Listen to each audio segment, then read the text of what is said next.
Hey, welcome back to Enlightened Tutors. All right, so question one asks, which of the following is an equation of the line L in the xy plane above? For a question like this, I'm going to take the simpler approach, which is to avoid all of this subtraction stuff and just look at the picture for a second. So what I'm going to do is compare 2 points on the picture. I'm going to compare this one right here and this one.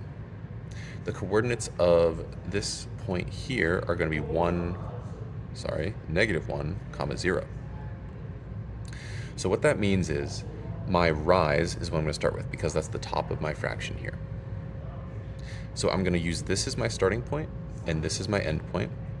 I'm going to ask myself, how far up did I move from here to here? For questions of up and down, I'm going to look at the y value. So I'm starting at a y value of 0 and I'm ending at a y value of 1, which means it went up by 1, right? From 0 to 1 is up 1. So that means my rise is 1. And then the run, I'm going to look at how far right did it move. So again, now we're looking at x values.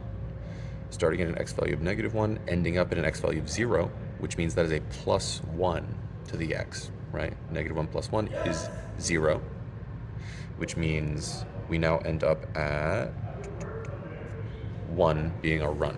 1 divided by 1 is 1. Now we plug all of this stuff into our slope-intercept form right here, meaning our answer should be y equals, my slope goes in for m, which is 1x, plus, then my y-intercept goes in for b, which is also 1. And we look at our answer choices and we notice none of them look exactly like this because we don't typically write this 1 as a coefficient. So if we erase that, because it doesn't really make a difference, we get D as the correct answer. For more practice problems and tips, follow us at enlightentutoring.com.